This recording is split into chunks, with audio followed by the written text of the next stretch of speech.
lecture. Pardon. Welcome once again to the pre of the QHSES Leadership Academy. And I hope everyone can hear me clearly. I'd like to have feedback before I proceed. If you can hear me clearly, please let me know in the comment section before I go on. Thank you very much. Yes, great.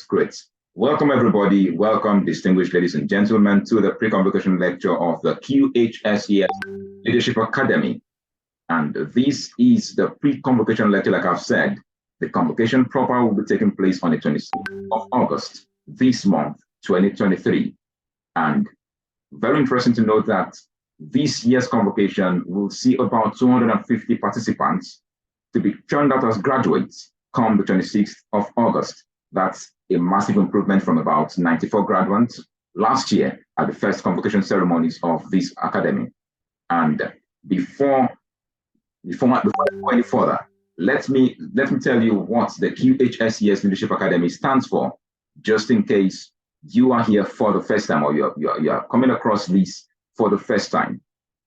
The QHSES Leadership Academy is a prestigious tuition-free social innovation academy driven by passion for humanity and envisioned to develop sustainable leaders who strive to have positive and lasting impacts on people, organizations, and society through professional excellence, integrity, and spirit of service, thereby creating a sustainable future that works for all.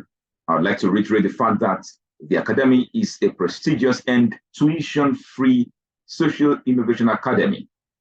It is tuition-free. And so there are about 250 people who will be passing out on the 26th of August have been trained at no cost, which is something that you should laud the Academy for.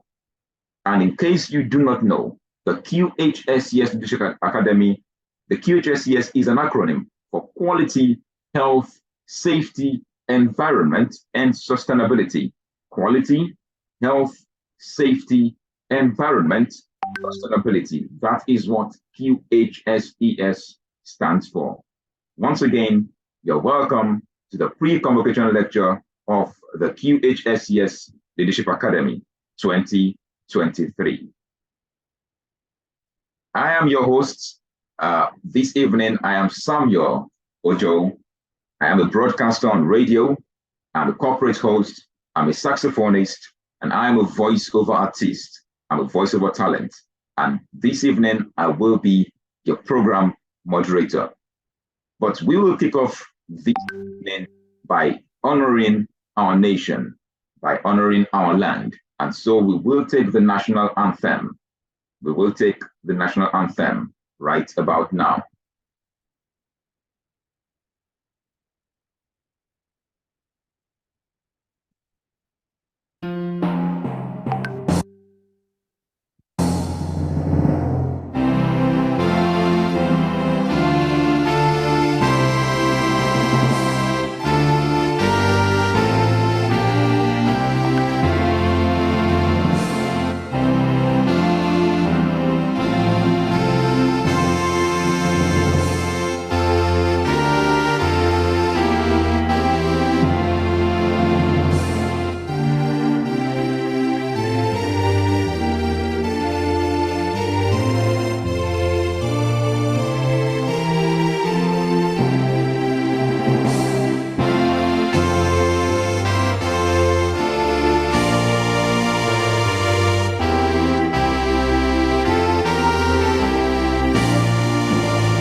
Yes, our nation, Nigeria, needs our prayers now more than ever as we navigate the new administration and the policies and everything that's going in between.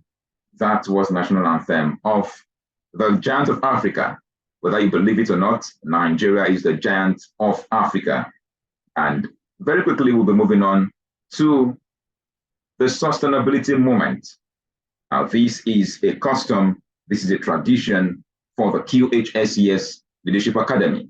We will have the sustainability moment to be anchored or to be presented by Adegboyega Ojengbede, the learning coordinator of the QHSES Leadership Academy.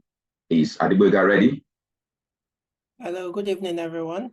Thank you very much for joining us. Thank you very much, sir. My name is Ojengbede Adegboyega, as we all know, and I'll be taking the sustainability moment for today that is aptly titled Learning for Sustainability. It is true that as leaders, we must always learn. And the QHSES Academy is brought on by the idea that we need to continue learning and continue to improve ourselves. For us to achieve our goal of sustainability and a sustainable world in general, sustainable development, we have to acquire the right knowledge. We have to know the right things to do. It is not enough to just acquire knowledge and not share it, or acquire knowledge and not apply it. We must have applicable knowledge that we can use to use the word, make the world a better place. As we've come to the academy to learn and gain all these skills, are we just going to keep those skills to ourselves and not share it with others? That will not be with the tenets of sustainability. We must allow these skills to propagate forward. We must pass it forward in our communities, make groups, associations, gather people around, see how we can make a difference in our society, teach them about recycling, teach them about conservation, teach them the 7 hours, the 5 hours. Learning doesn't stop, it always continues. And as we leave and as we start this session today and leave this sustainable moment, let us put in our mind that learning for sustainability is one of the ways that we can achieve a sustainable Nigeria, a sustainable world, and a sustainable ecology for everyone. Thank you very much. I pass the baton on to my brother, my able brother, to guide us through this session. And I wish all of us a happy convocation to come. Thank you very much. Thank you very much, Adegboyega Ojengbede. Thank you for that very apt sustainability moment. And one key thing he said, which he rounded up with, is that learning for sustainability is one way that we can positively impact our planet. You know, there's a quote I like that says, the greatest threat to our planet is the belief that someone else will save it. The greatest threat to our planet is the belief that someone else will save it. No, it starts with you and I. We have to take the steps. We have to do what is necessary to make our planet a better place. We will not be wasting any time today. We'll move very quickly to the business of the day. And I will invite the registrar and admission lead of the QHSES Leadership Academy. She's on standby. That's Miss or Mrs. Pardon me if it's Dr. or Professor Oyinola Okonlawan, the registrar and admission lead of the QHSES Leadership Academy. Thank you very much. Thank you so much. Really appreciate it. I hope you can hear me clearly. Yes, we can hear you loud and clear. All right, thank you so much. So good evening once again to the movers and shakers in the QHSES space. Good evening to our faculty. Good evening to the exceptional students we have on the call. Good evening to our Chancellor, Engineer Jamiu Badmus, our Chief Responsibility Officer, and also to our special guest of honor, Mr. Olurotimi. Thank you so much for joining us. It has been a journey since January 2023 up until now. That's 8 months of hard work, resilience, determination, consistency, and we just want to celebrate each and every one of you. It started with over 1,000 students who registered for this program, for this batch. And now we are graduating a little over 250 people. It's a feat that we're very proud of. And we just want to congratulate you. There's been a 8 months of transformative journey for each and every one of us. So please sit back, relax, and please listen carefully. Be open-minded to learn. You know, we have a term in the academy. We always aim to relearn, unlearn, and learn new things every time. So please have an open mind and listen to what Mr. Olurotimi will be sharing with us today, the path towards success. I'm sure he's going to be sharing with us his story. I'm also very enthusiastic to listen to. Thank you so much, everyone, and please enjoy the session. Thank you. Thank you very much, Oyinlola Okonlawan. Thank you very much. I almost mispronounced that name there, but I believe that you pardoned me already. This, once again, ladies and gentlemen, distinguished ladies and gentlemen, is the pre-convocation lecture of the QHSES Leadership Academy. And like I said, this evening, we will not be wasting any time. But before we move on to the business of the day, the lecture itself, we have our distinguished lecturer on standby. He's ready to dish out nuggets, from the very depth of experience, from the very depths of professionalism. But before we do that, let me just quickly reiterate the vision of this academy. The vision of the QHSES Leadership Academy is to be a leading learning platform where people are inspired to make the world a better place. So the sum total of everything that's going on at this academy, the sum total of the knowledge passed, the training given to the over 250 participants who will be graduating this year, is that these people have been trained and equipped to make the world a better place. And ladies and gentlemen, on that note, I would like to bring on our distinguished lecturer for this wonderful pre-convocation lecture. He is none other than Mr. Olurotimi Famoroti. I'm going to take that again. Mr. Olurotimi Famoroti. And he is the Chief Corporate Services Officer of the First Independent Power PLC, a power generation company within the auspices of the Sahara Power Group.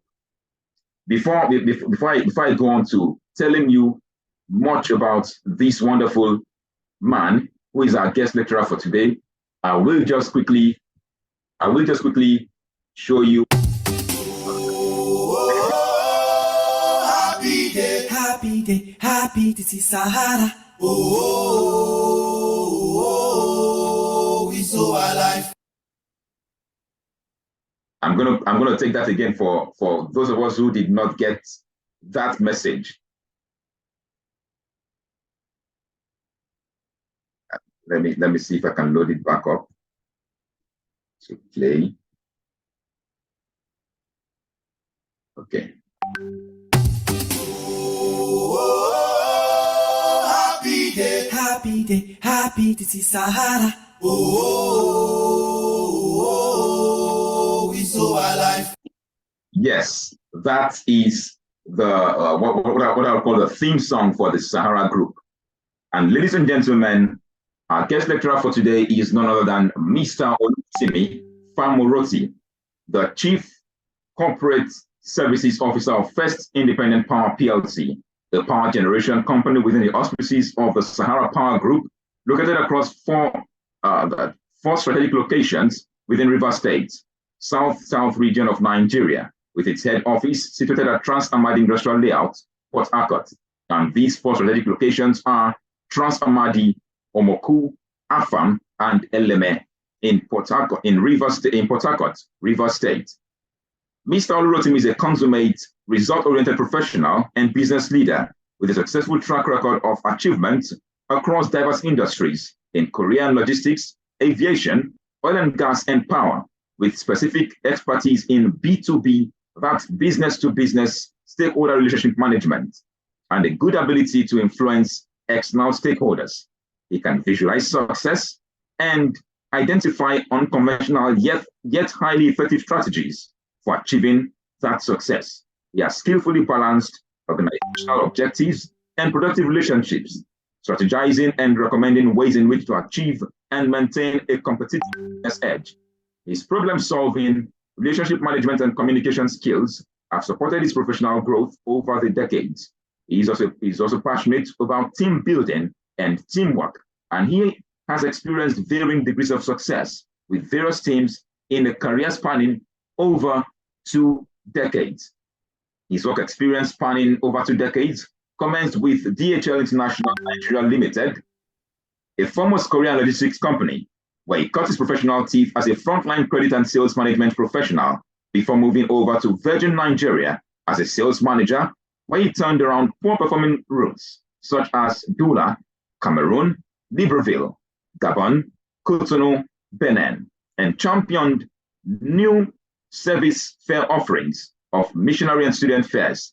He sidestepped into the Sahara Group, a proudly Nigerian global energy brand starting with Sahara Energy, and moved quickly to Sahara Bulk Facilities Limited as head of business development in both companies, both now metamorphosed into Asheramin Synergy. Before transiting into the Nigerian electricity sector industry, working for the Sahara Power Group, he is one of the few personnel within the Sahara Power Group that has worked across all OPCOs and within Sahara Power Group Administrative Office, working in different capacities to drive business excellence and in the process, hone his skills around strategy, process improvement, and business transformation. He played pivotal roles in driving the commercial business transformation for Ikeja Electric and Egbe Power Plant PLC. Mr. Olurotimi graduated from the Polytechnic Ibadan with a higher national diploma in marketing and holds a master's degree in business administration and international business from Lagos State University. Outside of work, Mr. Olurotimi Famoroti is passionate about family and friends and would gladly spend enormous resources to create avenues for connecting with them. He is also a lover of squash, volleyball, and football. He is particularly passionate about Manchester United and the Nigerian football teams. He is also fond of road trips at very, very short notices. Ladies and gentlemen, please, if your hands are not too busy, I know we can't hear your claps, but I want to make sure that wherever you are putting your hands together for this distinguished gentleman who is our guest speaker for today, Mr. Olurotimi Famoroti. Ladies and gentlemen, I wish you a very wonderful lecture, a very wonderful time listening to him. And at the end of it all, I believe that you're going to leave here with something tangible. Ladies and gentlemen, Mr. Olurotimi Famoroti. You're welcome, sir. All right, thank you, Samuel. The way you went through my bio, I mean, my head has been swelling here since I needed to calm down before I progress further. But thank you for doing justice to it. And let me say thank you to everybody that is connected to this call. I know Sunday is usually family time where you try to relax and recover for the busy schedule of the week. I don't take it for granted. I can see 201 people on this call. It must mean that this connect is very important to you. I appreciate your presence here, and I will try to do some justice to the topic of the day. But let me just plead the fifth. I am not a lecturer. I do not know how to lecture. I did try it a few times, but somehow it didn't just work out for me. So I left the classroom and I'm trying to be a better boardroom participant. But I am a storyteller. I want to believe that I'm good at it.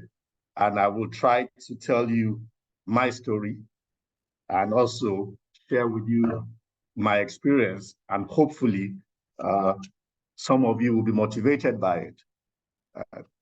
And I want to say a special thank you to the management of QHSES Leadership Academy, particularly my friend, Engineer Jamiu Badmos, who felt it was necessary for me to be here. We had various degrees of engagement before he finally was able to convince me to come here today.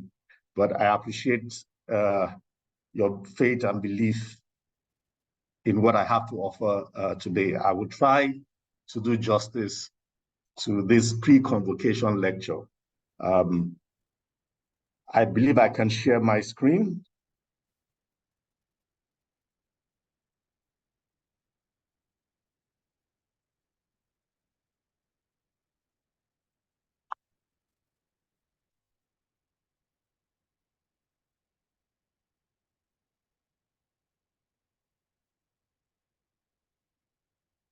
Okay, can you all see my screen, please?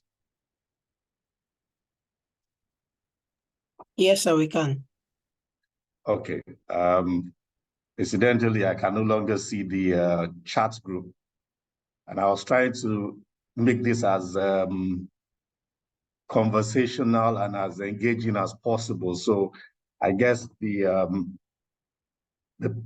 admin team would have to help me out a bit here. Okay. So The topic of the day is Path to Success. And I'm supposed to speak to you about my story. But I think it's right to say that we need to create some context first and foremost. Somehow, okay, now, in the course of this discourse, I expect that we will create a bit of preamble to understand what it is that we mean by path to success. I will then share my journey and my own personal learning experiences from that journey. And I will also tell you who I believe I am now from all that journey and experiences. In the course of my explanation about my journey, I will share with you how I came to develop that value proposition. And we will then wrap up with a few nuggets that will be food for thought for you to take home to reflect on as the days. And of course, then you feel free to ask questions for clarity. So, first preamble. I can't see your answers, so I would like the admin to help me here. What do you see when you see this picture? What does this picture tell you? Like I told you, I'm a storyteller, and I tell my stories with pictures, visuals. So what do you see? I'm not sure what the answers are. So anybody please respond. What do you see in the pictures that you see now? What do you see? What does this picture tell you? Any response? Yes. Okay, a man struggling to get to the top. Growing up requires skills, struggle to make it. A man trying to jump the stairs, jumping obstacles to succeed. Quite a lot of things. I'm trying to see the ones that talk to success here. I can't seem to see too many except that ladder to success. Okay, well, there's no ladder there, Sha. Scaling the ladder, there's no ladder. Pathway to success, maybe.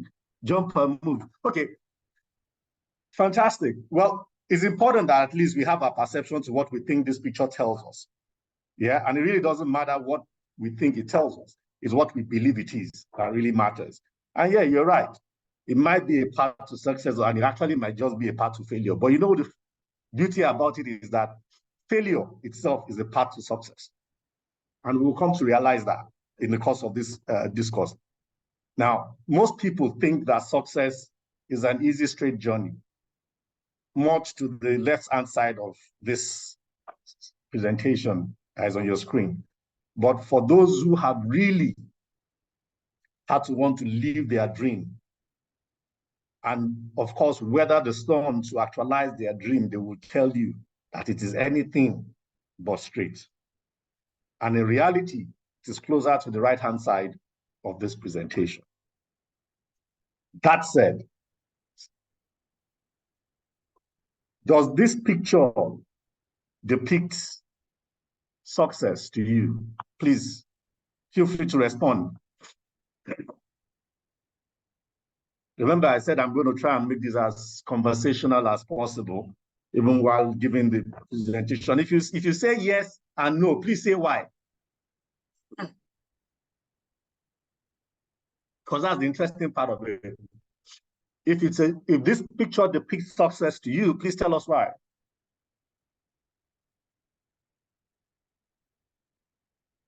Would you say that this person in this picture is successful?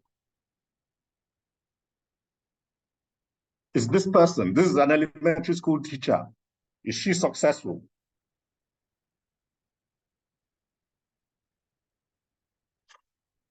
In your own understanding, please, is the person in this picture successful? Yeah, don't just say yes. Please tell us why, please. Yes, knowledge leads to success. Okay, great. Yes, if she finds, okay, there's a lot of things that go. Success is only possible with the result. It doesn't speak to result, but more of a process. Okay. What about this one? Sorry, hold on. Okay. What about this person? Uh-oh. I think there's a technology gap here somewhere. Okay. This is the popular Michael Jackson, the king of pop, as we all know him. Does he epitomize success?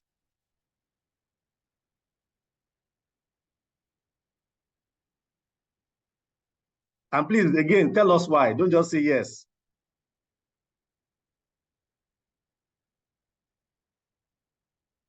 So who thinks Michael Jackson, king of pop, the highest gross-selling album in the world, epitomized success?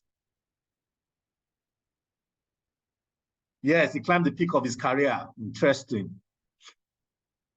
Somebody said no, I couldn't read why.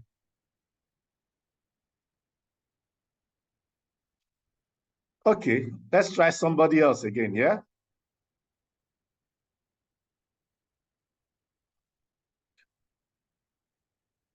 What about Mother Teresa, who at the time of her death had over 4,000, or is it 45,000 nuns practicing over 113 countries, attending to the most vulnerable of humanity? Does this picture represent success?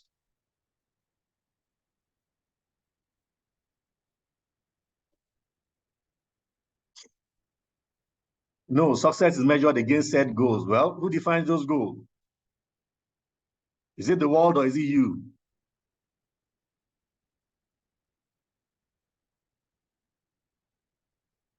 Yes, you touch many lives. Yes, there's fulfillment.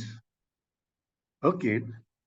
Everybody thinks Mother Teresa was successful. The jury is out on Michael Jackson and the elementary school teacher. Some believe, they are successful and some believe they are not. Well, we'll find out.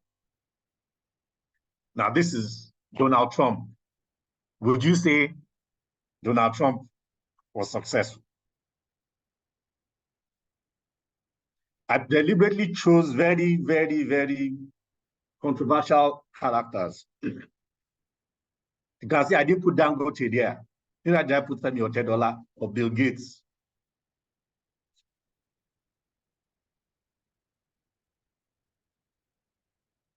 Success is not about financial acumen. Well, we don't argue that, but all we're asking is, Donald Trump is the GOAT, greatest of all time. Okay. Okay, so Trump is a successful businessman, but he's declared bankruptcy more than any other businessman. Okay. Yes, for the period he led America, also many books had been written by him. Okay. I guess it's a function of what we define success to be. So which of these people actually is actually not successful? I think the jury here today agrees that Mother Teresa and Donald Trump are successful. So it is between Michael Jackson and the elementary teacher. Well, we'll find out as we progress. So let me share my own journey. So maybe by the time you hear my own journey and then you add it to all their own, you can tell whether I'm successful or not, and whether they are successful or not. I think Samuel had done a bit of justice to that when he read my bio earlier, and he was right.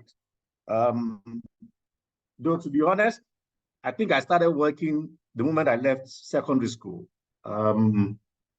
I had numerous vague jobs in UBA then, but of course, those kind of things don't enter your resume. There was no holiday while I was in school that I came back and I didn't go for vague job. You see, even when I was a young lad, I was somebody who liked the good things of life. So, and since I wasn't born with a silver spoon, I felt I needed to do a bit of my own to intervene to ensure that I got those good things of life by myself. So I was working ever since I left secondary school. I had a business in partnership with someone where we were making handmade cards. And I recall that the best time of our lives when we were making cards or when we did Lagos Country Club cards then, and we made a killing. I think it was, by the time we put everything together, I think what came back to me then was about 8,000 Naira as profit. And that was my share of the business. And trust me, 8,000 Naira back then was a whole lot. I was balling for like 2 months nonstop. Anyway, my story, DHL, I spent roughly close to 9 years there. I actually went to DHL out of annoyance so that you can understand the context. I had finished school and went to serve in Mobile Oil. My uncle was a director in Mobile, so I assumed that was my entitlement to get into Mobile. You know how it is when you just finish school. So I did not just 12 months like every other person. Actually, everybody else did 11 months. I did 14 months because they extended my stay with the hope that, I would get a job in Mobile. So I stayed longer after my NYSC with Mobile, walking the space, hoping that I would get a job, only to be told I was going to get a contract job. So out of annoyance, I left Mobile. And I still came back to DHL, by the way, to pick up a contract job. So that just tells you the mind of a young, wet behind the ear, out of school professional. I felt entitled in Mobile. I didn't feel entitled in DHL. So I took the contract job anyway. And as far as I'm considered it, the money in DHL was better than the money in Mobile because, again, coming out straight from school, my definition of success was making money to spend money. I had no other definition. Once I can provide for myself, then I was successful. The only motivation then was how much money I was making. And there was a general joke amongst all the credit executives then between 1999, I joined 1998, between 1999 and I think 2001, 2002, that's why I became a sales person, that it was always between three of us who would have the highest commission. It wasn't myself in Ikeja, it would be the man in Ikoyi or my colleague in Port Harcourt. We were the highest earning credit executives in the business. And it was always a competition. If one person takes it this month, the other person will outshine it the next month. And so the motivation for success for me was competition and money. There was nothing else that was driving me to succeed. Well, at some point in my career in DHL, I found out that, even though I was having the highest commission, even when I moved to sales, I was always among the top high earning sales personnel in terms of commissions. And at some point, I just realized that I was making so much money, but my career wasn't growing. And then I looked at people who even started work years after me, and they were already becoming managers. And I realized that there was a different level of authority, there was a different level of respect, there was a different level of prestige around being a manager as opposed to being a supervisor or an ordinary executive. So at that point, before then, I never ever applied for internal postings. So at that point, I started applying for internal postings. Still had the sense of entitlement. And after 3 trials that didn't work, I decided that DHL, I'm done with you, I'm off to the next best thing at that time, which was Virgin Nigeria, which was barely 2 years old in the country at that time. And I joined them. And I earned the title sales manager. I was responsible for trade. I was one of the 3 sales managers responsible for trade channel partners as well. I soon grew to take on additional responsibilities while in Virgin Nigeria. I think for me, the key points in Virgin Nigeria was the fact that I went into an industry that I knew next to nothing about. I was managing a space that was not totally new because it was still B2B business relationship, but the processes were totally different. And all the things that I had learned, as beautiful as they were in DHL, which to a large extent still form part of the reason why they brought me in, we're not going to work to help me succeed. And remember, I told you that I was fueled by money and competition. So I'm like, I can't come here and I'm not the top salesperson here now. What can I do to make the difference? What can I do to become impactful? So I was charged with the responsibility at that time to implement some fears that they had tried to bring to bear, but internal stakeholders never allowed it to happen.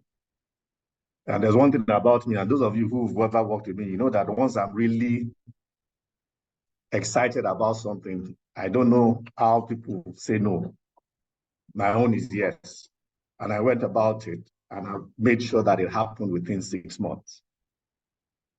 The next challenge was to turn a loss-making route into a profit-making route. And because I don't like the fact that, oh, if I'm not among the top pack of my contemporaries, it is not a win for me. So what do? I went around to make it happen. But there was one fundamental thing, which is I was never too proud to ask for help. It didn't matter what the person's level was, whether it was superior or it was junior to me.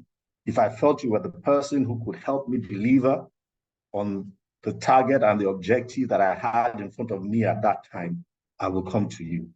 I spent countless days at the airport talking to what you call airport touts, just to get an understanding, because they are the ones actually, all right, who liaise with the travel agents, who sell those seats, who help you fill your seats. They're the ones that determine which passenger goes to Bellevue or comes to Virgin Nigeria. Bellevue then was our major competitor.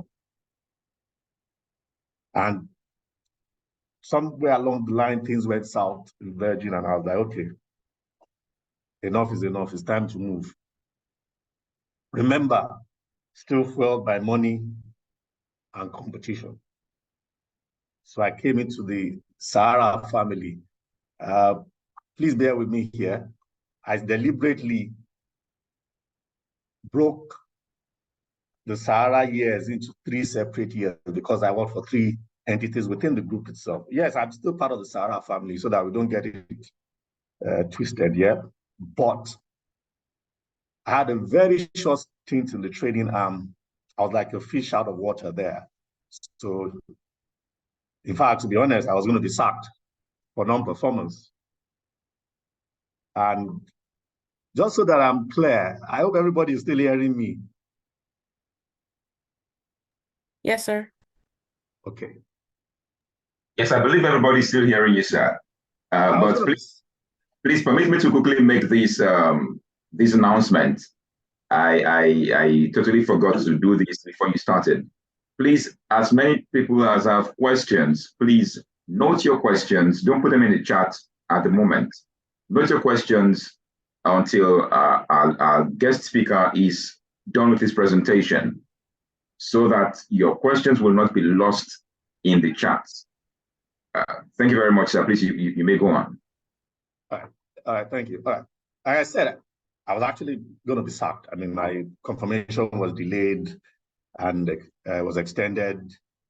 And, you know, it was here that I began to appreciate the power of relationships and the power of network and loyalty.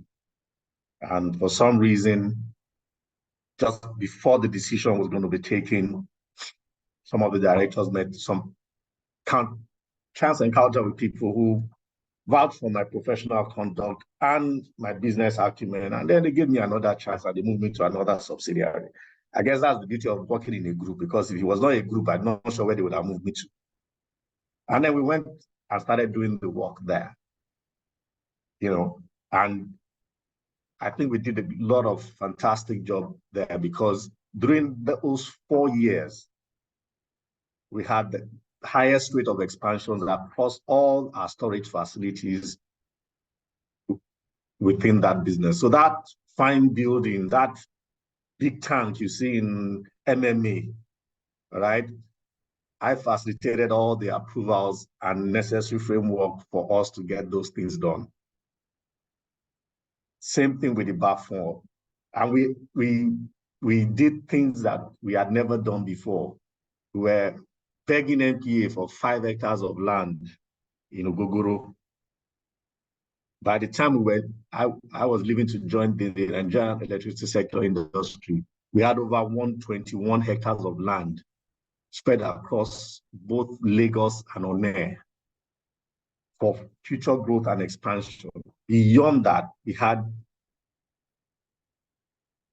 facilitated expansion facilities across all the various international airports in Nigeria: Port Harcourt, Lagos, Kano, Abuja. When you're driving into the Abuja airport, that nice building you see there, even when they told us that, oh, no, we can't build a depot close to the entrance, we found a way to make it happen. But I could have done that without people who supported me. And that's where I began, like I said, to appreciate the power of relationship. And to cut long story short, I moved, in actual fact, into the Nigerian electricity sector in 2013, but I was still under Sahara Group's payroll. I was there as a second D, and I was providing support for IE. So my journey with IE actually started in November 2013. I was on secondment to Abule Egba, where I met some fantastic people who taught me about the retail side of the electricity sector industry. Now, as a strategic decision, I was brought back into the Sahara entity to start work in a new subsidiary called Sahara Power Group, which incidentally was the overseeing supervising body for all the OPCOs in the electricity sector industry. And we set up the first surveillance team for Ikeja Electric, which basically, within the first 8 months, we were able to recover at least 10% of unbilled energy revenue. We carried out a certification of over 1,000 MD customer meters. MD means maximum demand for those who are not in the sector. And these are your high energy consuming customers who have their own dedicated transformers and that. And by just adjusting tariff also, we were able to recover 178 million averagely every month. Now, I think that sort of put me in the spotlight. But what I wanted to really point out here is this, and the high point of this whole period for me was this. I had to start a team afresh, build a team from scratch, develop process, align the processes and our operations to regulatory framework. So that was where, for the first time in my life, I was humbled by the amount of ignorance that I had. You know, I used to assume that I knew so much. But when I had the volume of reports, the volume of regulation that I had to go through and process documents that I had to review to be able to put all of that in place and also recruit afresh, straight from school, wet behind the ears engineer who had no understanding of what the workplace culture was and begin to develop all that. I think that from that moment on, my definition of my trajectory about my definition of success changed. In fact, I remember the conversation that I had with one of those engineers who asked me that, Oga, those of us who are just starting this professional career, not people like you who have already been there before, but how will we know if we are succeeded? I don't know how you will know now, but the truth about it was that I didn't know the answer. But that got me thinking.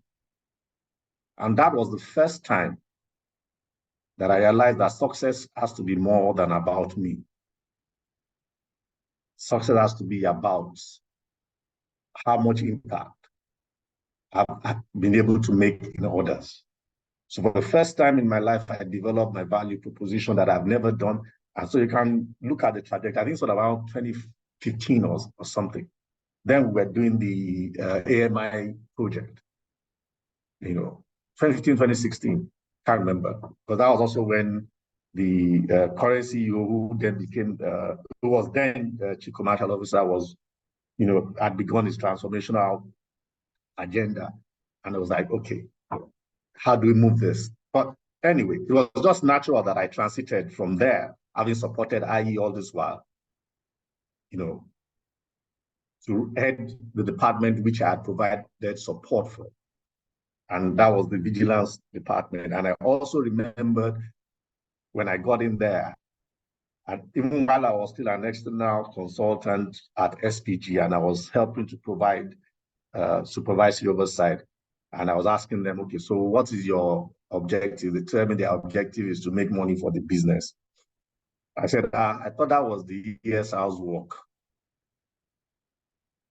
But they said, no, they also bring in money that they make, that people, the ESR didn't bill, or, in terms of penalty. And they were proud to be saying that they had moved over the years from maybe 20-something million on build energy recovery to about 60 million naira.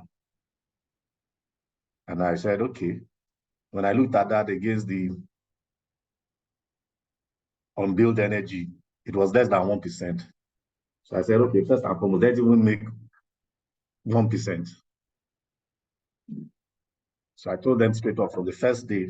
I didn't know how, but I just knew that we needed to improve. I said, we will make 150% of what we made the previous year. And everybody went up in arms to say, it's not going to happen. It can never happen. Not this, that. Fair enough. I wasn't sure it was going to happen. But I had a few people who, within the team, felt that, well, maybe with a little bit of support and tweak and everything. And I asked them, tell me what you need.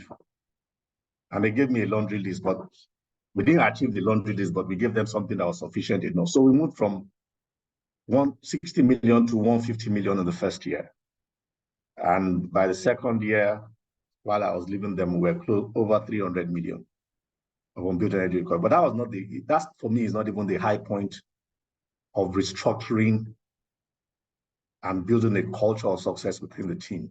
The high point for me was the fact that by the time we were leaving, every single member of that team was a faculty member that they were training other members of the business to ensure that unbuilt energy recovery became a strategic performance delivery for the business. So it wasn't just about the team, it was about the business. So we moved from getting a few set of people within the business being responsible for recovering energy that was unbuilt to ensuring that the entire business was focusing on energy that was unbuilt. In fact, I remember that it became a KPI during the monthly performance review. And for me, that was the high point. But with high points comes its low point. A few of the team members left in the process, some honorably, some not so honorably. But at the end of the day, we all pulled together. And then at that point, I got a call that I was being moved to Egbe. Now, you see that up until I got into Sahara, I was the one deciding my career trajectory, right? But since I moved to Sahara, I've stopped being the one deciding my career trajectory. And it usually sometimes happens that way. And I got a call to say, oh, we're moving you to Egbe. I was like, what the hell, Egbe? Why now? I have no idea of generation. But there was a need to initiate a performance-driven environment within Egbe and also create a transformation agenda to improve overall business performance. And more importantly, there was a need at that time to improve stakeholder engagement, because from the owners or the board's perspective, stakeholder engagement in some critical areas had broken down. And so I went in there as head of business operations and soon quickly became the acting CEO. And my initial responsibility was to unbottle the bottlenecks between us and TCN and NCC and all the key stakeholders that were a hindrance to our business. And we did that within the first year, so much so that the annual celebration of Excellent Performance Awards today started in 2021 based on those laudable performances that were achieved in that year. And this has continued till date, and I believe it is even doing better than when I left it. And come 2022, again, I was asked that it was time for me to move. This one, for the first time, I complained. I usually don't complain, but I took a breather and decided, okay, let's look at the value proposition that I created some, roughly 6 years back. Is this move in alignment with that value proposition? If it is, then I have nothing to lose. So I decided to move on as I was advised. And I'm in First Independent Power Limited from last year, April to date, trying to walk the space to improve business performance, standardize processes across various functional responsibilities, and also generally improve the business culture, supporting the CEO to improve the business culture of that environment. And we've made some laudable progress till date. So that's my journey, as it were. And in all of this period of roughly 25 years or thereabout, I've learned a few things that I put to practice all the time now. I didn't quite acquire those knowledge or those learnings or those experiences at the start, but somewhere along the line, those things came up. And one of them, which is critical, and you find out that for you to succeed in anything, is the fact that you must have an ambition. And ambition is fueled by a vision. You must know what you aim to accomplish. You must know what success looks like to you. You cannot begin to define it if you cannot visualize it, if you cannot comprehend it. If you can conceive it, then it is most likely achievable. I needed to have a mind shift. I mean, I'm not sure I was ever particularly having a fixed mindset, but nevertheless, I needed to have a mind shift. I shared with you my experience with my subordinate who rattled me with the question, and I was quite surprised that, okay, even after working all these years, I really don't have a definition for success, a clear definition for success. It was always about competition and who's better than the next person or who cannot be better than you. And, sooner than later, I found out that, it can't be that. And of course, I realized that for me to be able to impact, I need to improve myself on a continuous level. I have to see failures as part of the process to success. And, like every other person also, I like to be commended. And of course, it was all in the attitude for me. Whether I fail, whether I succeed, you won't even know the difference. You will assume that I'm succeeding all the time,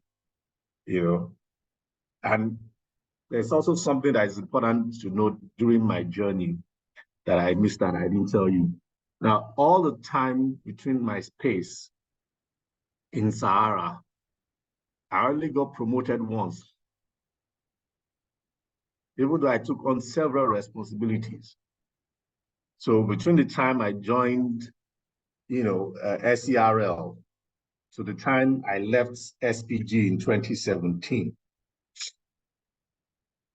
I got promoted once, in 2011. There was a lull of 6 years where even with all the achievements and accomplishments, I never got promoted.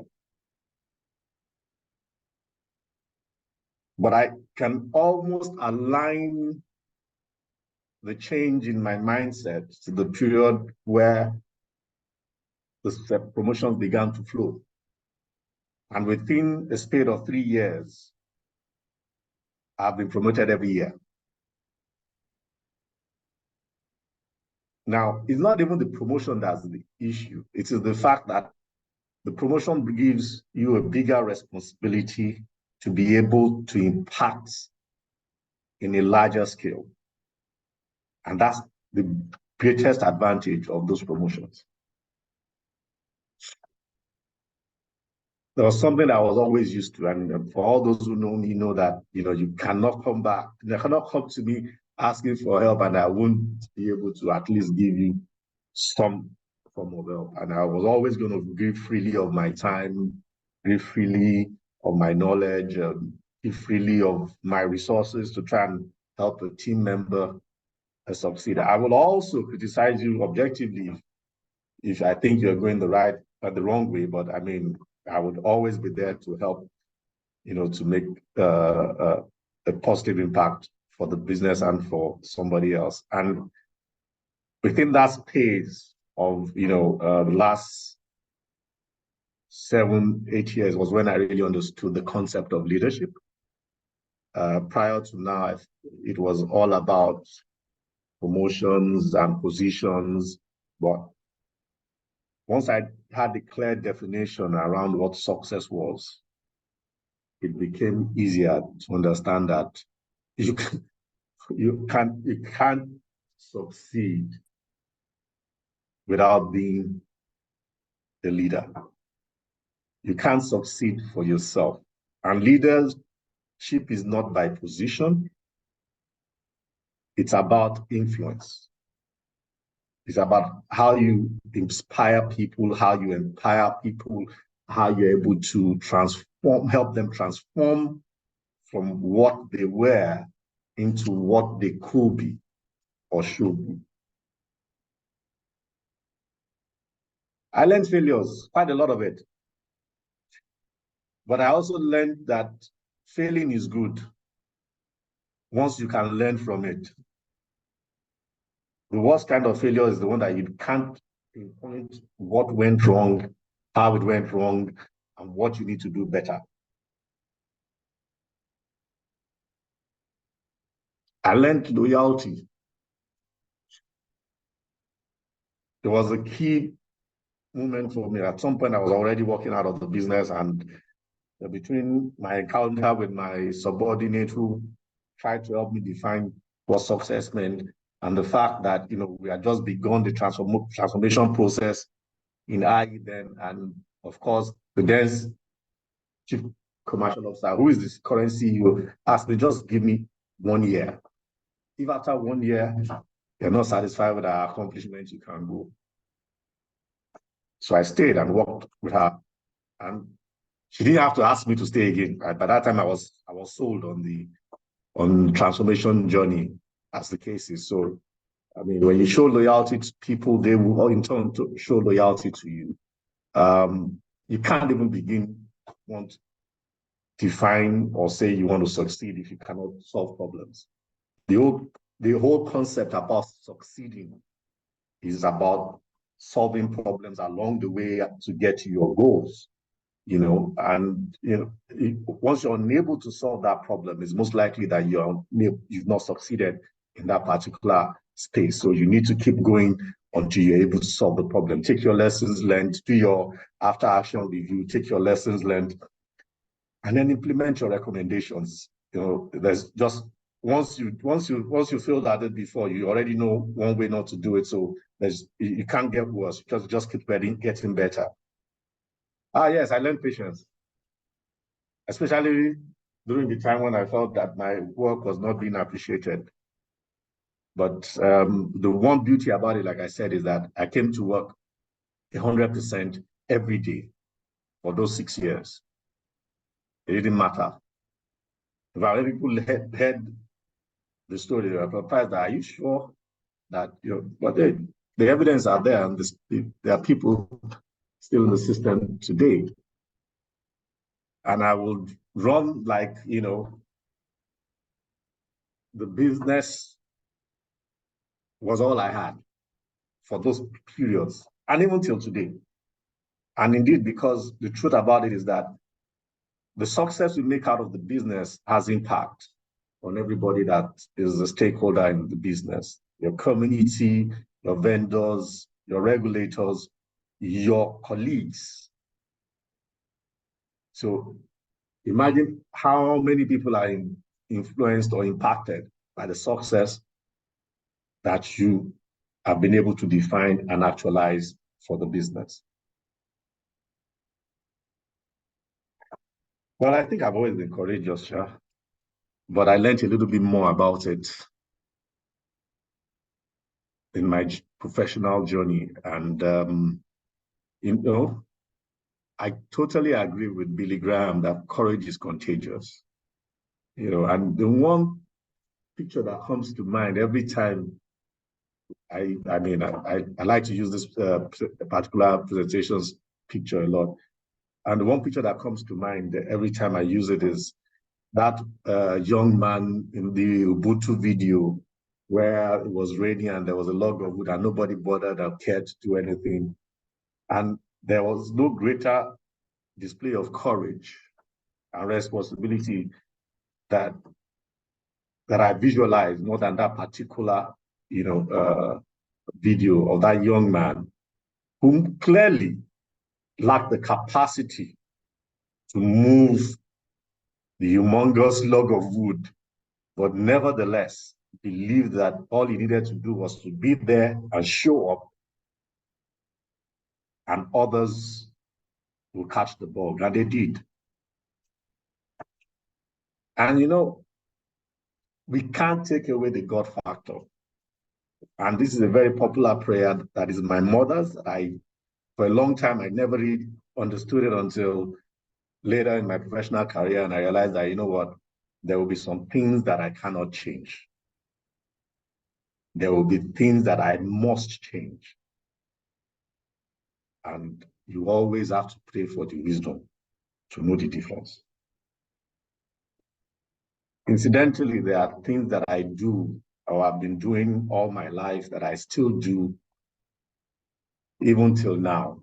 I mean, surprisingly, I'll tell you that I wake up as early as 5:30 a.m. in the morning, not later. And I will go to mass every day. That is easier because I can then use technology to access it. I mean, since COVID, I mean, I've become lazy too, so I don't go mostly for physical mass anymore. But I appreciated the God factor and need to also align with His plan and purpose all the time. Now, for me, anybody who desires to succeed needs at least, maybe more, but at least these 4 critical requirements. You need a very, very sound network. A very, very sound network. It's not for fun when they tell you that your network is your network. How valuable your network is determines your network. It also determines how well you will succeed. Because you have to show up, because as much as they show up for you, you also have to show up for them. And you find out in my value proposition how much relationships mean to me. And I've had relationships now that I've sustained well in excess of 20, 30 years that I'm still sustaining. Because I value relationship and they make a whole lot of difference in your career progression. You need somebody to show you the ropes. That's why you need a coach or a mentor. You can't know it all. And even if you felt you did, yeah, you can avoid making the mistakes that other people have made ahead of you. And that's why you need a coach and a mentor, actually, not all, as far as I'm concerned. Somebody needs to show you the ropes on the job. Somebody needs to show you the path to follow, to develop your career and progress. And remember I said you don't win alone, yeah?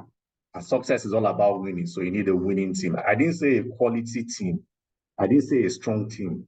I said a winning team, because you can have quality in your team, you can be strong and still not have the winning mentality. The difference is in the winning mentality, is how you have conditioned your mind. As a man thinketh, so is he. So when you believe you can win together, you are most likely going to win together. For you to be able to succeed, you need a winning team. You need to be surrounded by a winning team. And you need a cheerleader. And just so that we are clear, a cheerleader is not just somebody who encourages you and sing your praise. No. A cheerleader is somebody who will show up and speak on your behalf when there is need to. It will also be somebody who will be critical of you when you're misbehaving. It will also be the same person who would encourage. You know, I think I'm fortunate to have quite a number of cheerleaders, and each of them have played different roles, different impacts in my career growth. I can't begin to mention all of them and what they've done. So, but for anyone who desires to succeed, you need these things. And there are some beliefs also that affect, or I believe determine your success. And the belief around what you believe you can control. Anything that is within your control most likely fuel you to action and propel you towards, moving against your inertia to act towards achieving your goal. Your perception of the world, how you view the world, also will determine whether or not you can succeed. Because while the notion of the fact that something is within your control fuels you, all right, how you will deal with those things that are supposedly within your control is a function of your view of the world, what your experiences have been, what your preference and values are, and even what your prejudices are. Because those are the things that form your interpretation of any situation you find yourself, and good or bad. That's the card you are dealt. And I think the knowledge of the fact that there's always room for growth or improvement is also a key motivator or driver for success. So the first is the fact that I know I can control the outcome, or I know I can control the actions towards achieving the objective, and I have the right perception of what I believe needs to be done. I've interpreted the situation properly, done my risk analysis, and I done proper mitigation. At the end of the day, I believe that I'm also going to be better for it. All of those things are beliefs, or should I say mindsets, that help determine success, at least from my own point of view. So I promised to share with you my value proposition. I had to do this last year, again, just as I was leaving Egni, to just a few, same things, just a few minor changes. Well, at least the real values there remains the same. So as a leader, how will I define my success? I will define my success within my vision of being an exemplary and an impactful leader. Now, how do I think that will happen? It will be to consciously seek ways to facilitate the career progression of professional associates I come across. That could be my line reports or other colleagues within the office space, or even other professional stakeholders that I meet, like some of you on this call. Because a leader's success is not exemplified by his own progression. It is exemplified by the people who have experienced him, that he has been able to allow progress with him. And that's why I said you need cheerleaders. you need a fantastic team to work with, and you need a network. And how do I aim to do this? I have 4 cardinal values that I preach every day. And for those who know me, know that I'm a stickler for discipline. And yes, I will set high standards for myself, and I will expect the same for those that I work with. I mean, the only thing you can do that can guarantee success is that you set high standards. When you set lower standards, you are very unlikely to be successful at the end of the day. So from a discipline standpoint and from an integrity standpoint, I have very high standards there, and I've maintained that through my professional career, and I intend to continue to do that. Now, relationship, I've said this at least a number of times in the course of this presentation, which is the fact that I value relationship. I thrive on relationship. Where I am today is a reflection of relationship. Yeah. And there will be good ones and not so good ones. All right. And they will cut across different strata of professional cadre. And that is it. There are some of my very good friends today who are security people and drivers, even in IE. And some of them will relate on a regular basis. So value the relationship that you have, build your network of contacts, nurture it. It's a deliberate action. You can't leave it to chance. You never know when it's going to become valuable for you to help somebody to progress. And never stop learning, all right? You have to be in a position to learn, unlearn what you have learned before when they become archaic, and learn again. It is the fundamental principle of life. The day we stop learning, that day we die. And so that we are putting context to it, learning does not necessarily mean going back to the classroom. But it means improving your knowledge, improving your skill, getting certifications.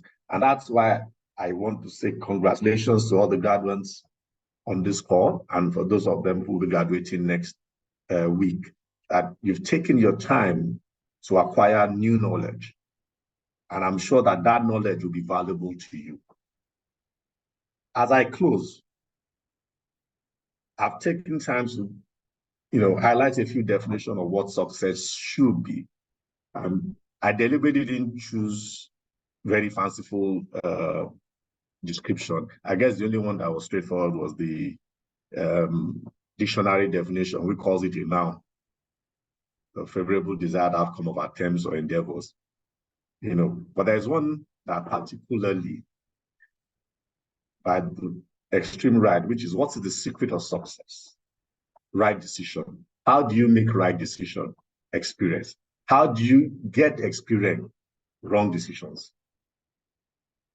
Remember, I mentioned about after action review and your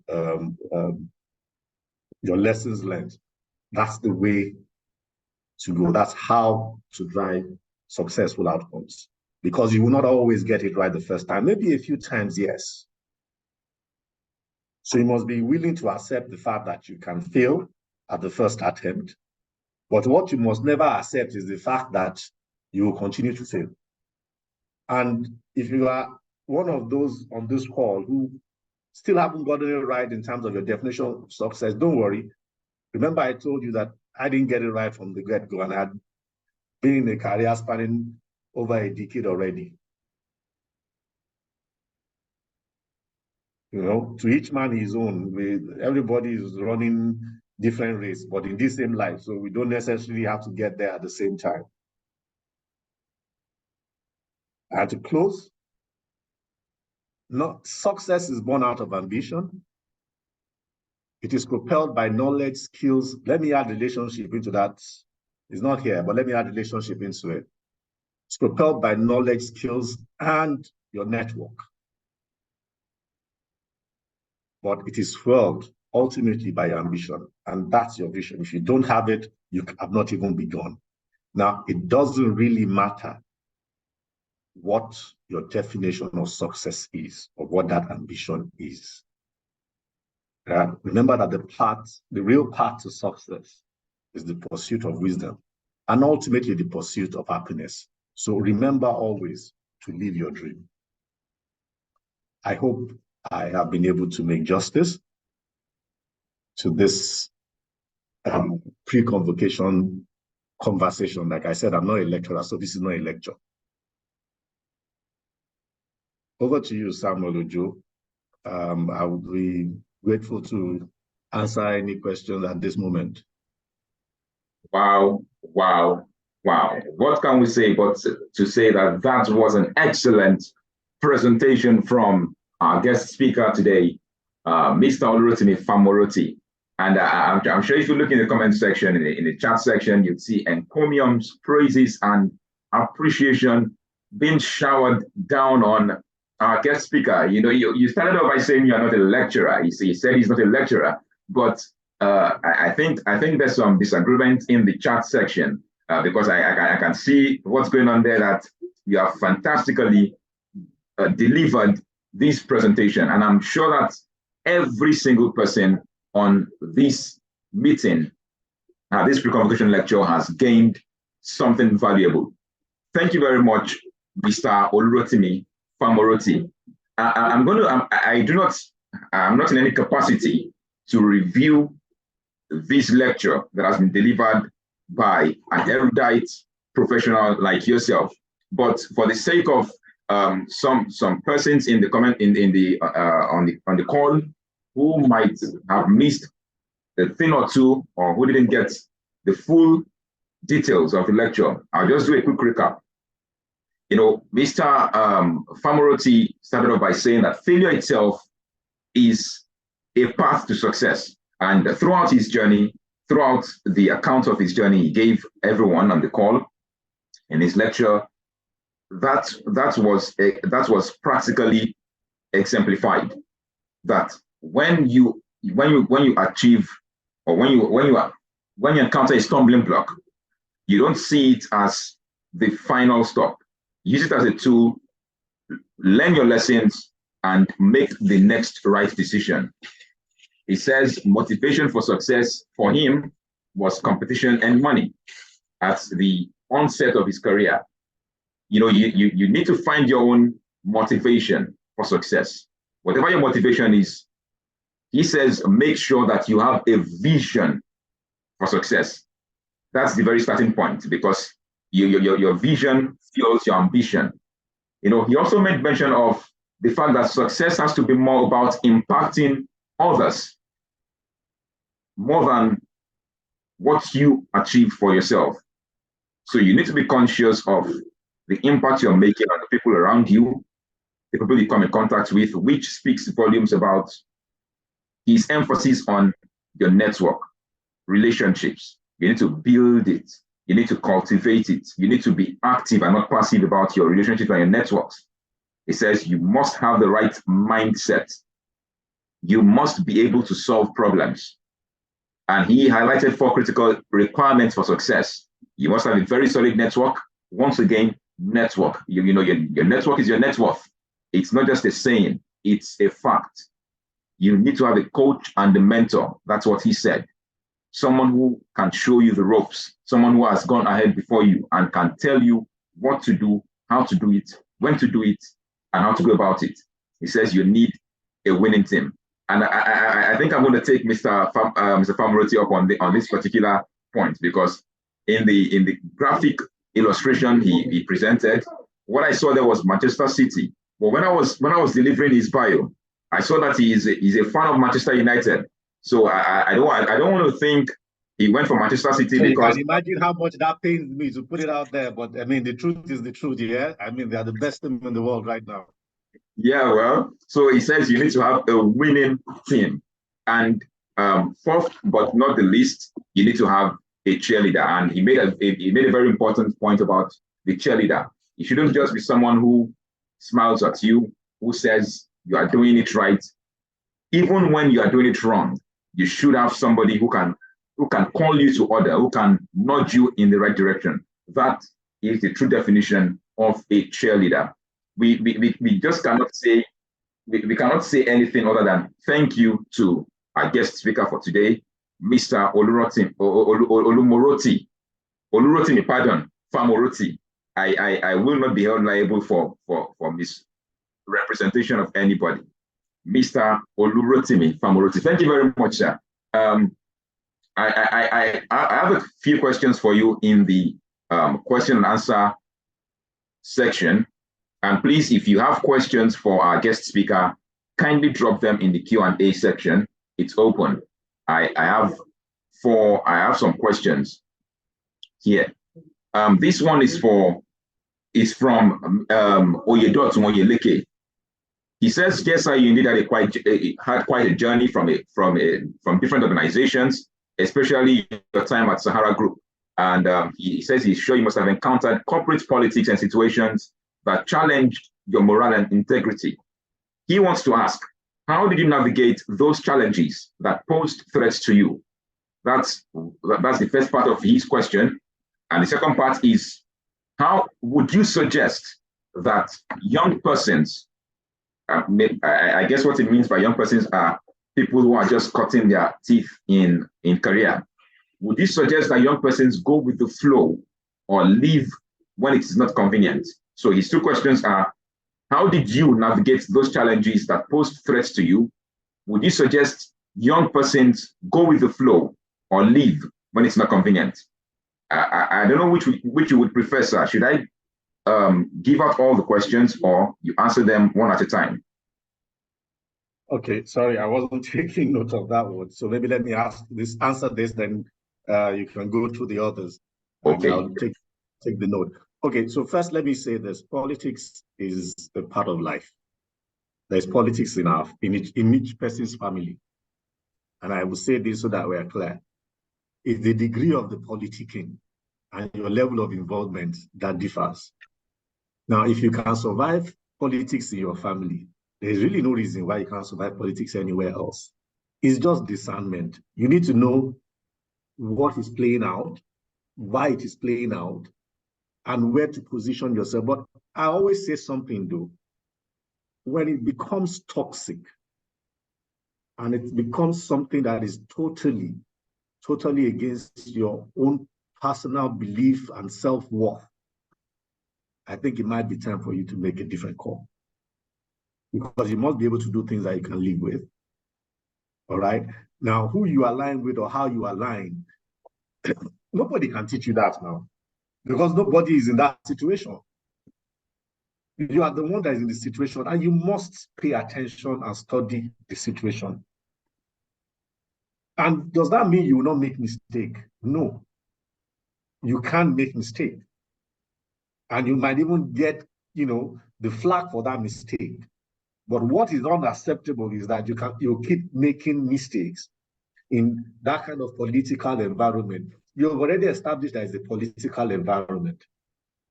Are you still adding value in that environment? Do you have fulfillment in that environment? If all the answer to that question is yes, then learn to play the politics. Because if you leave that place and go somewhere else, you're going to meet a different kind of politics.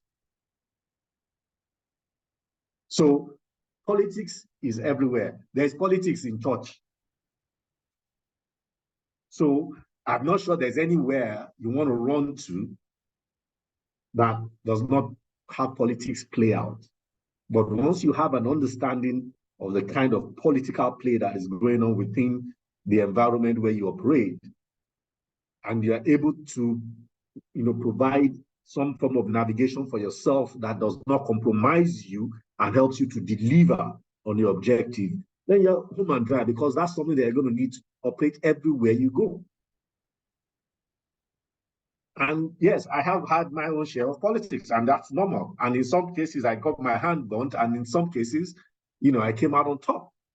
But what I will not do in any situation of politics is to compromise myself. So I hope that has helped, in providing an answer to that question. So maybe you can now roll out the questions and let me note them down. Yes, I really hope that Oyedotun Yeleke is satisfied. I believe he is satisfied with the answers you provided. We have some more questions here. Sorry, just so that I can provide Oye, context. Yeah, if Oye,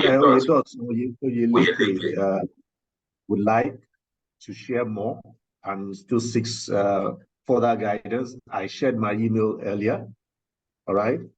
So maybe I will also share it again before the program is over. You can send me an email, contact me, and we can have a conversation around it. I'm always willing to help. There you have it. Another question we have here is from Judith Ibili. She says, which is more advisable?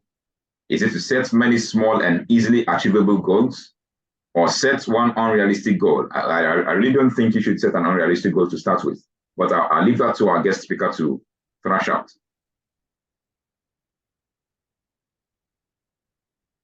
Another question we have is, what initiative, this is from Victor Okoromadu. He says, what initiative can one implement to become successful? I believe Mr. Famoroti has given a very good account of giving you a personal journey, an account of his personal journey on his way to success. But I'll still leave that to our guest speaker to provide more insight. He says, what initiative can one implement to become successful? And this one is from Gabriel Bolatito. Gabriel is asking, how did you manage your low moments in your career, especially in Sahara Group? How did you manage your low moments in your career, especially in Sahara Group? And this one is from Oluchi. Oluchi is asking, how do you handle a situation where you are not being appreciated for the work done? I think Mr. Famoroti spoke about, working for some 6 years where he felt his work was not appreciated. And I think the point he made there was, you give your best to the business. Give your best to the business. But definitely, I hope he can provide more insights. These are the questions we will be taking because, of course, our guest speaker has poured out so much in his presentation. And like he said, he will be providing his email address. So if you have more questions, you can reach out to him afterwards. But this last one just came in, and that's where we're gonna stop for now. He says, how do you know when to exit an organization for a better one? This is from David. He says, how do you know when to exit an organization for a better one? And on that note, the Q&A, the questions are closed. Any other questions can be shared with our guest speaker via the mail address he's going to provide. Mr. Famoroti, back to you, sir. Thank you very much. Okay, thank you, Sam. It's Samuel, right? You didn't mention the name of the last. Yeah, it's Samuel Ojo. Samuel Ojo. Yeah. Right. You didn't mention the name of the person who asked the last question. Yes, that was David. David said, how do you know when to exit an organization for a better one? Okay, David. I think we should take this last one just to cap it off. This is from Uwomano Ofide. This person says, how can one handle the fear of making a major decision or taking a big leap of faith in the journey for success? How can one handle the fear of making a major decision or taking a big leap of faith in the journey for success? That's from Uwomano Ofide.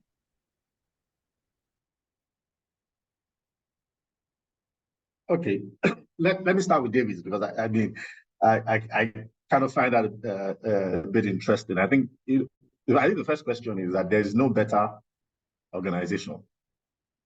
What happens is that you find another organization that is best suited for your purpose, right? There's nothing that makes one organization better than the other than the fact that there's an alignment of purpose or goals. You will find out that even in some places where they don't pay salaries regularly, yeah, if you ask some people to leave that job, they'll tell you lie. Why? Because their objectives and their goals are being met, because maybe the place gives them free time to do whatever they choose to do in their own spare business. So they're even making 3-4 times, what they are supposedly earning, on the job. So it's a matter of choice, really. When you get into an organization, I'll tell you something. So let me share my own experience. I think at some point it was evident that for me, once there was something that was amiss, or something that just didn't, speak well to my own expectations, I just moved. I didn't say it. I moved. I left Mobile after 3 extra months to DHL. And when DHL wasn't promoting me, I left. Virgin was going down. I left, and I was about being on the way out until somebody shared the vision with me to say, we can transform this place. I know that, you've had a tough time in the last couple of years, but let's try to make this work. And remember, my orientation at that time also had changed about what success was. And one of the things that had also helped me, again, I don't know, maybe my guys know that I'm a very restless human being. So I think the place I had the longest stint was with Sarah Bock, where I actually did 4 years. Within 2 years or more, they moved me into a new responsibility. And that's also my own personality. I thrive on challenge. I love challenges. The bigger the challenge, the bigger the motivation for me. So if you put me in a place where I'm not challenged, I'm probably going to leave sooner than you think. So in terms to determine when to exit for a better organization, be careful what you call better. Yeah.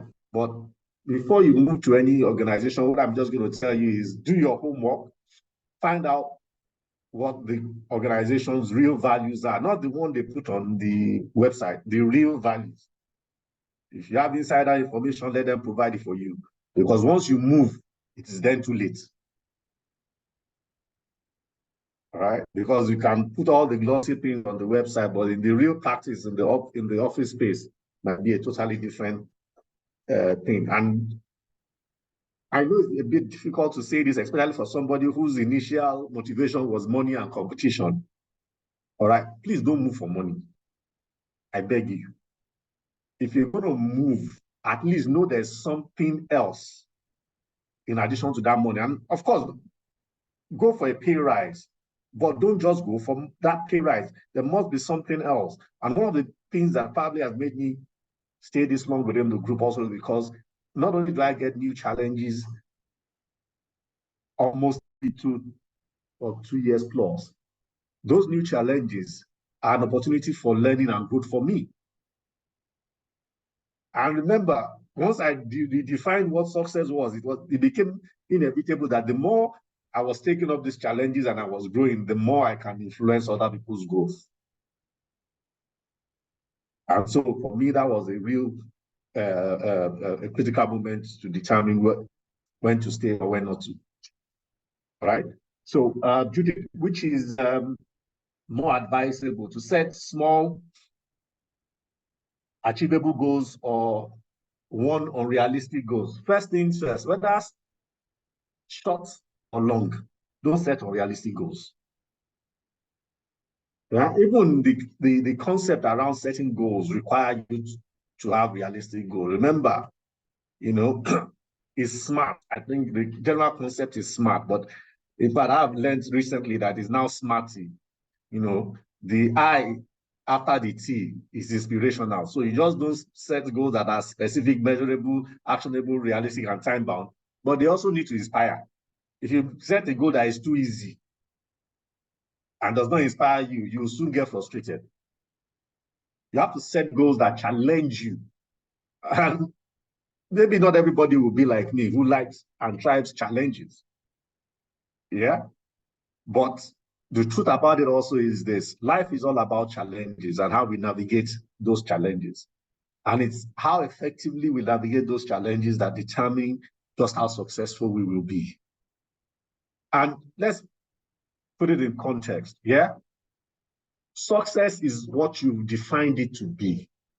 And you must envision it. And when I shared all those various peoples, by their own right, because they have defined what they set out to accomplish ab initio. So what you think of them really doesn't matter.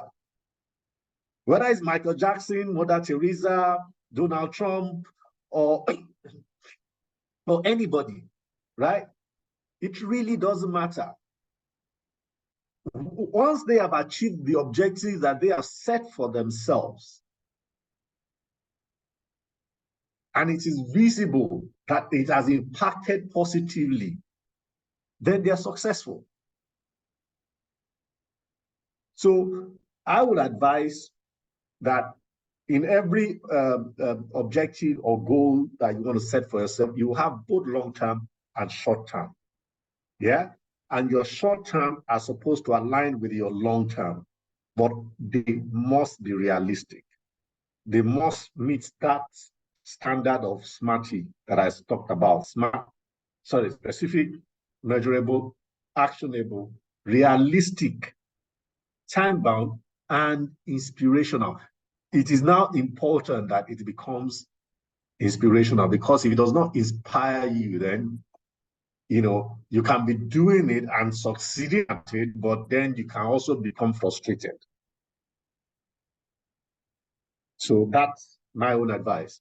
For Victor, what initiative can one implement to be successful? Okay, to be honest, that's on you. Any initiative that adds value can make you a success. And remember, it can't be just about you. If it's all about you, then it's circumspect by my own thinking. But then again, I'm not an authority. Yeah? I mean, there are people who achieve greater success than I am. And maybe they are probably even fueled by their own personal agenda, as the case is. But by my own understanding and interpretation of what I've now realized success should be, and because I know that you cannot succeed by yourself, on your own, for yourself, it has to be because of a larger meaning. So whatever initiative, and it will surprise you, yeah? It doesn't have to be something humongous. A little bit of small little things can make a way big impact. So you have to, come up with your own ideas of what you want to define as your success journey. And like I said to you, don't be in a hurry to put yourself under undue pressure to say you have not yet understand what it is, what success is. Now, it doesn't matter whether you run your business, own a business, manage somebody else's business, or even teaching. And that's why I deliberately put that teacher in the mix. That's what the person lives for. That's what the person's calling is. And for her, whether she succeeds or not will be the success rate of the pupils in her class, and how they grow from then on to become valuable, important people in society. That's her success. Now, if she teaches and nobody in her class, then she has not succeeded. So it is not about doing big, grand things. It's about doing things within your small space. But they have to be impactful, not just to yourself, but to people around you. And it must add value. So that basically, for me, is what I think you need to do to be successful. Gabriel Bolatito, my very good friend, how did I manage my low moments in my career, especially within the group? So Remember, I told you that you have to have people around you who support you. All right. And part of those people that I spoke about are your network. Yeah. You see, by the time you sit down with some of your colleagues or other professional friends and you exchange ideas and they find out how much. So you said you did inside this boat, so nobody only meet. Okay. Tomorrow, let me go back and continue the fight. By the time you share the expressions and your experiences with each other, and they provide you with support and encouragement, you are wired up for the next thing. And then the fundamental thing for me, either way, is that I am able to compartmentalize. So when I'm on the job, I am 100% on the job. In fact, my wife will always say that I'm too much for the job self. But the truth about it is that I have a value proposition or a value contract with my employers, and that's the way I see it. My value contract is to say, I'm supposed to do certain things within certain hours of the day to provide certain results. It's a contract, it's a social contract. I can't breach that contract. Remember, I told you that discipline and integrity are key criteria of my value proposition. So once I stop doing what I'm supposed to do, even though because I feel that I'm not being recognized or I'm being unduly circumvented, it doesn't change the fact that I have a contract. And so once you know that, you will fulfill your own contract because it makes it easier at that point in time for you to, make demands if you fulfilled your own contract. And at the end of the day, they do fulfill their own contract. Don't forget, I'm not sure there's any part of your contract where promotion every year is a requirement or recognition and incentive every year is a given. The social contract is provide these results and get paid this amount at the end of the day. And for as long as that pay keeps coming, I'm obliged to fulfill my social contract. And those of you who have known me, including yourself, Gabriel, know that when I show up for work, I show up 100%. Not 70, not 80, not 90, 100%.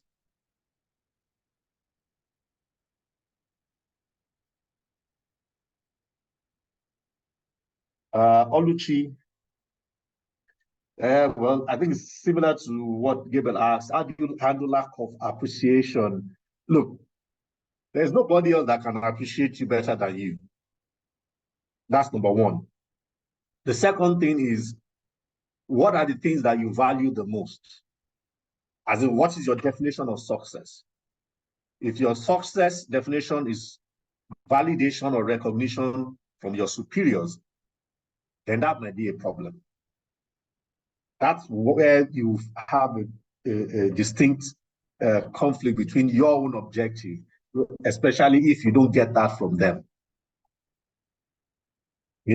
While every human being has the innate desire to be appreciated, and that's just normal. That's why we're humans, all right? Okay, I don't think that should be the ultimate desire or goal or objective of any human being and the key motivation for success. The key motivation for success should be what value proposition do you have, right? And what is the impact of that value proposition?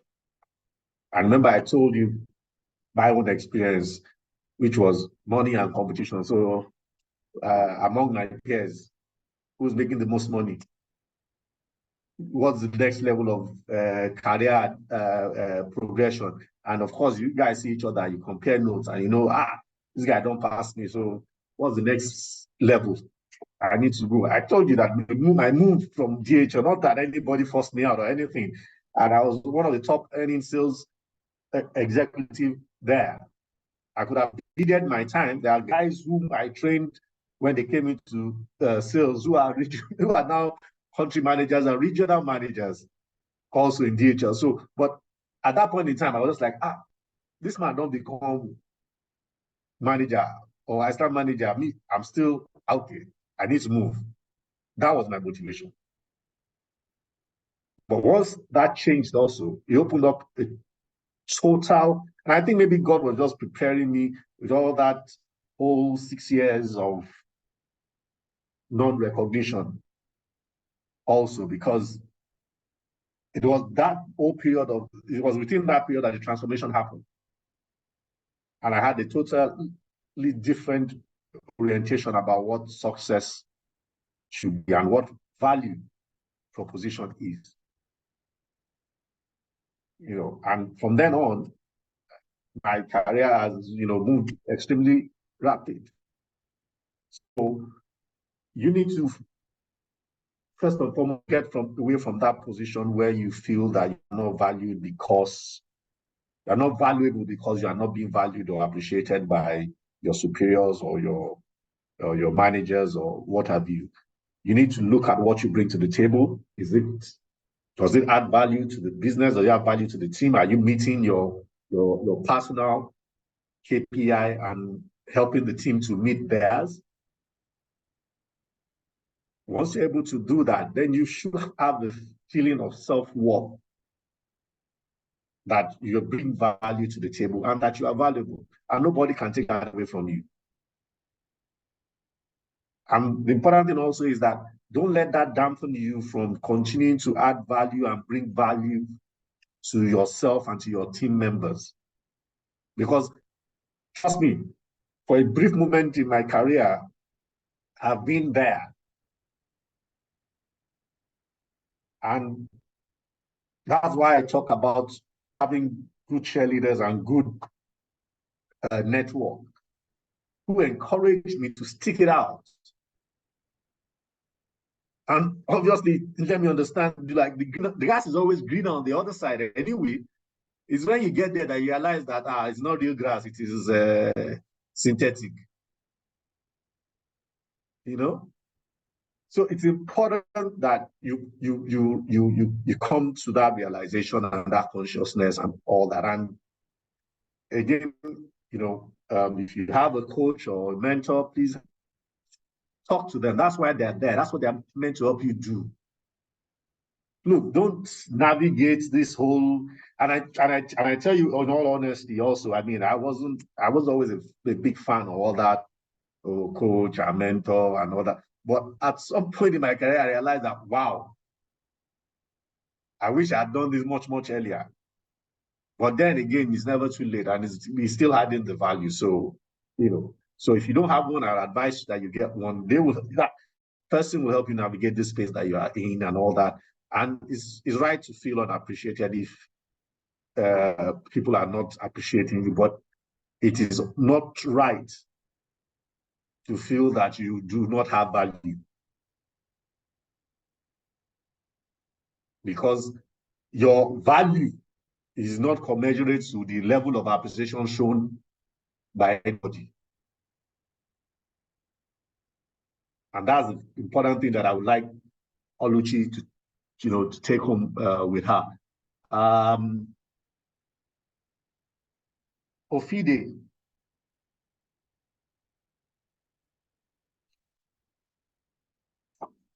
He's wondering how you handle the fear of taking the leap of faith for succeeding. Okay, so my question to you, Ofide, is this. How do you handle the fear of survival in this country? You wake up tomorrow and the price of petrol goes to 700 just because FX has gone to 1,000 naira. The uncertainty around that self is worse than the uncertainty of you driving yourself to succeed. In fact, if there is no other motivation for you to succeed, that is enough motivation. But just to put things in context, look, then, and I can tell you this for free, there's nobody who has succeeded that can 100% say that they knew they were going to succeed this way. They might believe they were going to succeed, and because of that, they go at it. Even when they fail, they keep going at it. But to say that by the time I was starting this journey, this is where I knew it was going to end up, and this is how I knew it was going to end, I doubt there's anybody who can predict that except that person is God.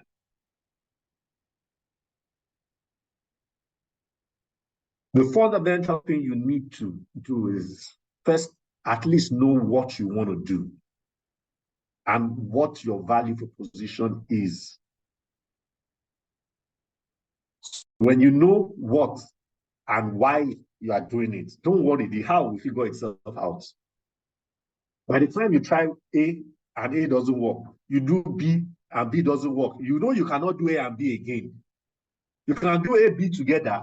That's another option. If that one fails too, you know you have C and D, E up until Z. By the time you go around all the alphabet and combine all the alphabet, one will work.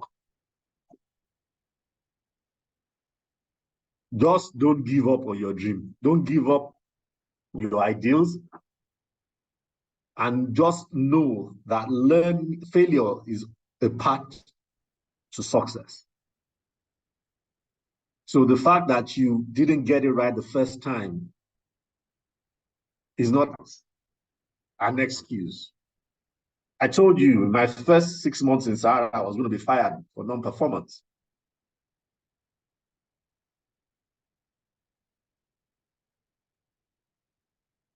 It was the discussion intervention that made them move me to another subsidiary. And there I proved my worth.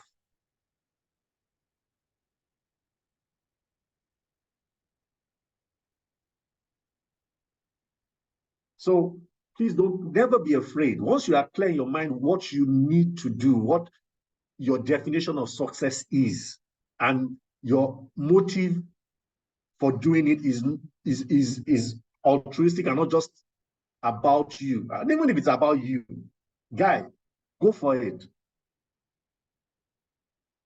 After all, mine was about me for a long time, and it was working that way until I got to a certain level and it wasn't working again.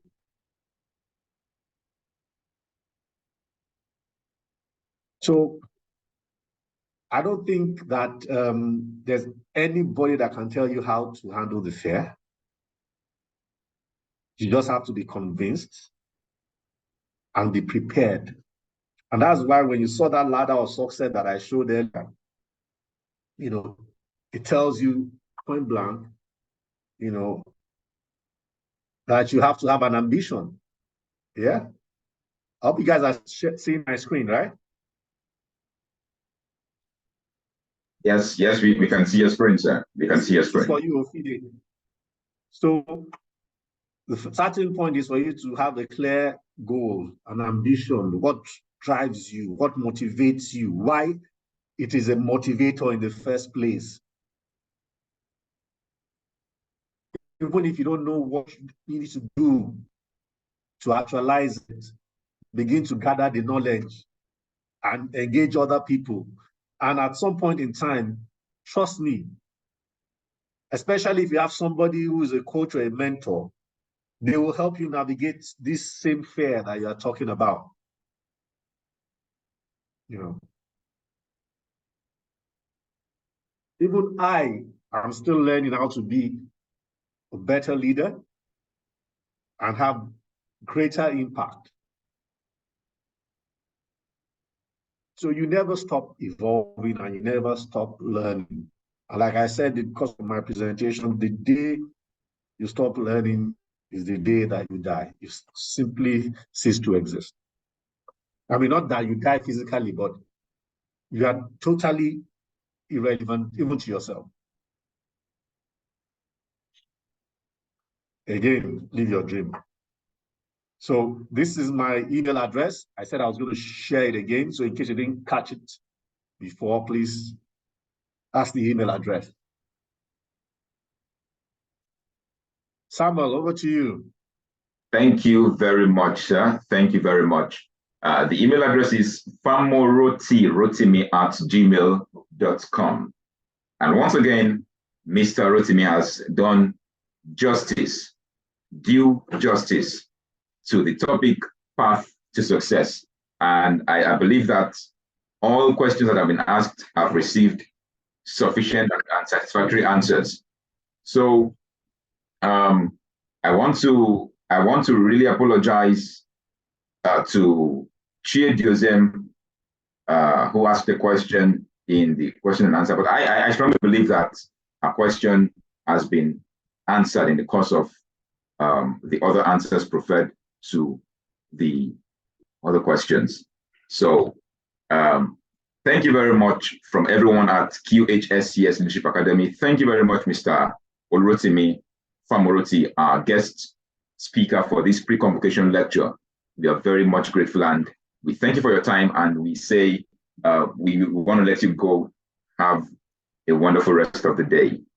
We're moving on with the pre-convocation lecture activities now. I thank all of you by taking the closing remarks. And I thank everybody that connected to the call. It's a privilege and I do not take it for granted. Thank you. Yes, sir. But please stay around. Stay around. We are about to close the session, but please stay around. I'll be bringing up right now the Chief Academic and Responsibility Officer of the QHSES Leadership Academy, Engineer Jamiu Badmus, whom we all know as the Jagaban of safety. Ladies and gentlemen, Engineer Jamiu Badmus. Thank you. Thank you so much. Thank you, our great people. I want every one of us to now go to the chat forum and start showing your appreciation. Thank you message. Thank you prayer, everything to my own Oga himself. That is Mr. Olurotimi Famoroti. Let's continue to do this for him. Let's go to pray for him. May God continues to elevate him. May you continue to strengthen him. May you continue to bless and protect him. May you continue to honor him. This is a man that's very busy out of his tight schedule. He gave us this day. And the lecture, he came forth by saying, I'm not a lecturer. I'm not a teacher. In short, if you want to be a teacher, then how are you going to present this today? Can you all see? I'm not a lecturer. I'm not a teacher, but I will talk. But the truth is that you have people spoken more than any of the lecturers that we know. So our lecturers are on this call. You know what they did? They sent me messages. They said, but this guy said he's not a lecturer, Jamiu. Look at how he's talking and engaging everybody. I said, don't mind that, okay? That's how I used to try to show humility. Thank you so much, Oga Rotimi. On behalf of the QHSES Leadership Academy, we say thank you. Thank you for all you do. Academy students, Oga Rotimi even promised to give one award. And you are going to see it on that day, on the convocation day. That is next week. It's going to be a very big event. We have a lot of top people coming to see what we do. We can't thank you enough. And with you, we don't take you for granted at all. We have a recording of this session we shared. And you all agree with me when I say Mr. Rotimi is mad. In my last message I sent, I said Mr. Rotimi is mad. One of the mad people in Sahara group. And somebody asked me, he said, how can you call somebody mad? I said, mad means making a difference. That you will always come to make a difference, and that is the culture of Sahara. Try to make a difference anywhere you are, and you agree with me, this lecture was very insightful, very apt, and very awesome. Thank you so much, my great leader, as I used to call you. May God continue to bless you. In short, we are all very happy on this platform today. For those who are not students, they are also very happy. I can see people telling me that, engineer, where do you get this mark from? So, Oga Rotimi, going forward from next year, you are still going to be part of us. We want you to, once in a while, come in to the academy and let us share your storytelling and other things that you can give to us so we can have something to take. All students, you can agree with me that today, this time from 5 to where we are now, we have not wasted our time. We have gained a lot of things, not theory. He has not come to tell us what is leadership, types of leadership, this. He's telling us what actually happened in life. So amazing. and how one can be consistently consistent to be able to guide and get to where he's going. Once again, thank you. Thank you to the moderator. A lot of you will see the moderator next week, where he will display himself on the screen.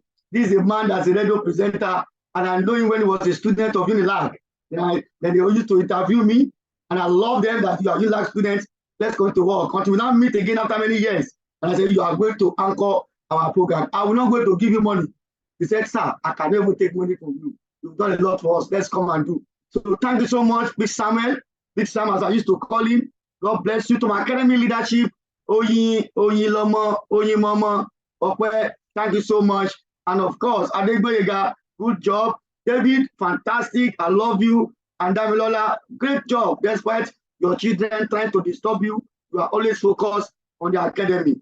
Academy, all of you, we thank you so much and hope we are set up to prepare for our convocation 2023. Is going to be very, very powerful. As you can see, it's going to be very, very powerful.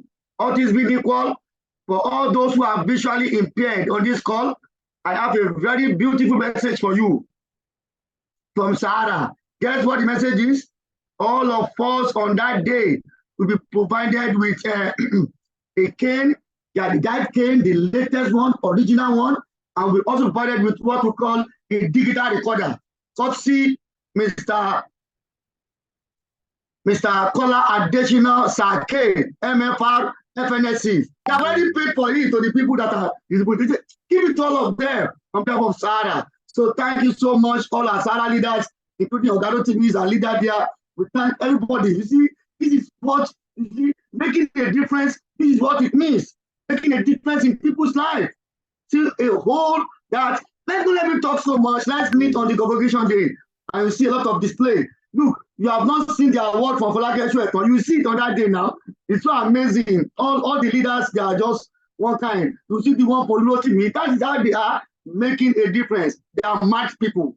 And that's how they make that difference. All this being equal, we thank everybody on this call. We appreciate you. We thank Madam Olurotimi Pamoroti. The wife is also on the call.